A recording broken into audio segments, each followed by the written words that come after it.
Good morning friends. आज video करण्यास कारण एक नवीन असा एक विषय आठवला म्हणून सहज यूट्यूबवर पाठवावं असं वाटलं. काल रक्षाबंधन होती. सर्व माझ्या सहकाऱ्यांना, माझ्या बंधू भगिनींना रक्षाबंधनाच्या हार्दिक शुभेच्छा. तर रक्षाबंधनाचा आपण आपल्या बहिणीला काय मोठंसं गिफ्ट देऊ शकतो? पैसे, कपडे, आशीर्वाद. त्यापेक्षाही मोठं म्हटलं तर रक्षाबंधनाचं गिफ्ट म्हणजे आपल्या ताईला आपण ती कायमस्वरूपी निरोगी कशी राहील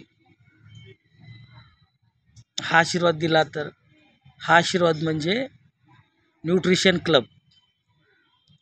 आता बघा, दैनंदिन जीवनामध्ये काही लोकांना शुगर, BP, थायरॉईड असे काही छोटे मोठे आजार येतात. त्याचं येण्याचं कारण काय आहे? आपलं राहणीमान. काही लोकांना असे रोग हे जेनेटिक असतात. जेनेटिक म्हणजे त्यांच्या रिलेटेडपासून, म्हणजे आई वडिलांपासून आलेला, आणि 70% हा आपल्या राहणीमान व खानपानमुळे येतो. याकडे आपण कधी लक्षच केलं नाही. मी पण करत नव्हतो लक्ष. मी पण हेल्थ कॉन्शियस नव्हतो. सकाळी कुठल्याही टायमाला उठणे, कोणत्याही टायमाला चहा पिणे, जेवणाचा वेळ बदलला, झोपण्याचा वेळ बदलला, उठण्याचा वेळ बदलला. गेले 2 महिने मी न्यूट्रिशन क्लब जॉईन केला आहे. तेव्हा काही मोजक्याच गोष्टी, पण जीवनातलं सत्य सांगणाऱ्या गोष्टींचं मी अंगीकारल्या. म्हणजे क्लबला जात असल्यापासून रोज सकाळी उठण्याची सवय लागली, व्यायाम करण्याची सवय लागली, काय खावं काय नाही खावं त्याचा टायमिंग किती असला पाहिजे याची सवय लागली. पहिलं कसं वाटायचं, हे हसणं आपल्यासाठी नाही आहे असं वाटायचं. हे हसणं फक्त मोठ्या लोकांसाठी आहे असं वाटायचं. बघा, आपल्याला हसण्याचं औषध मार्केटमध्ये मिळतं का? आनंदी राहण्याचं औषध मार्केटला मिळतं का?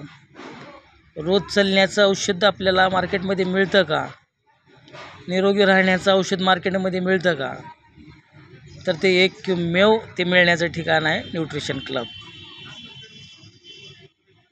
तर ह्या मुळात गोष्टी मला माहिती नव्हत्या, पण वेळ आहे तोवर कळालं. म्हणून मी थँक्स टू द न्यूट्रिशन क्लबला म्हणतो, माझ्या बंधूंना म्हणतो, ज्यांनी मला हा न्यूट्रिशन क्लबचा रस्ता दाखवला.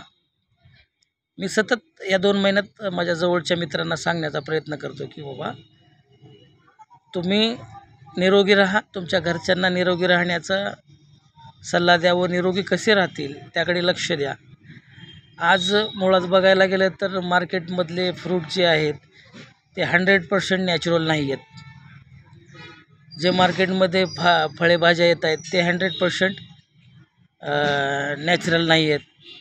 तर मग आपल्याला ह्या न नॅचरल नसणाऱ्या गोष्टीमधून व्हिटॅमिन आणि न्यूट्रिशन कुठून भेटतील?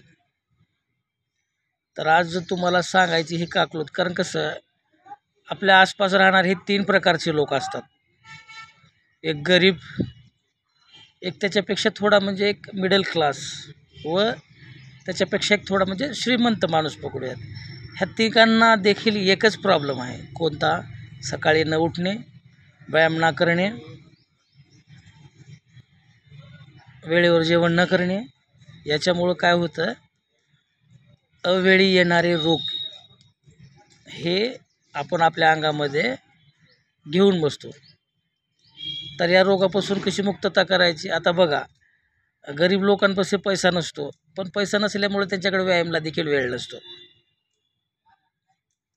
आता मिडल क्लास लोक, त्यांच्याकडे नॉर्मली असतो, पण त्यांच्याकडेही व्यायामाला वेळ नसतो. माझ्या मागे दगदग आहे, मला व्याप आहे, मला काम आहे. कुणाच्या मागे काम नसतं.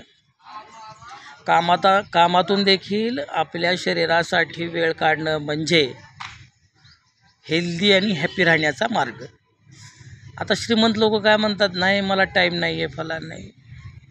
मग ज्या दिवशी हॉस्पिटलमध्ये गेल्याच्यानंतर डॉक्टर सांगतं माझ्याकडे ट्रीटमेंट होऊ शकत नाही, तुम्हाला सोलापूरला जावं लागेल. मग सोलापूरला जाण्याच्या साठीत किती टाईम काढचाल तुम्ही? जर हॉस्पिटलपासून वाचायचं असेल, एखाद्या रोगापासून वाचायचं असेल, तर तुमचं सर्वांचं वेलकम टू द न्यूट्रिशन क्लबमध्ये स्वागत आहे.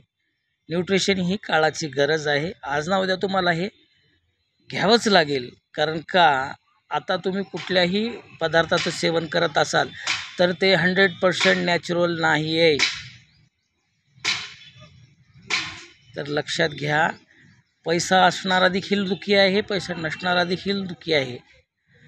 असल्यास काय करावं आणि नसल्यास काय करावं? दगदगीच्या जीवनामधून माणसानं जर टाईम काढला तर तो कायमस्वरूपी हेल्दी हॅपी राहू शकतो.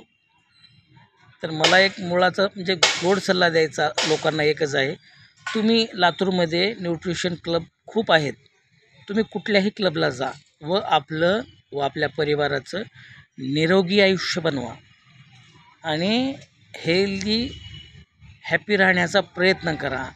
भविष्यात मला म्हणा, तुम्हाला म्हणा, कुठलाही रोग हा लागू शकतो. कारण असं वातावरणामध्ये आपण आपल्या स्वतःची गॅरंटी देऊ शकत नाहीत. तर म्हणून म्हणतो मित्रांनो, लवकरच तुम्ही न्यूट्रिशनला जॉईन व्हा व आपल्या जवळच्यांची चांगली व निरोगी स्वस्थ बनवण्याच्यासाठी मदत करा. धन्यवाद.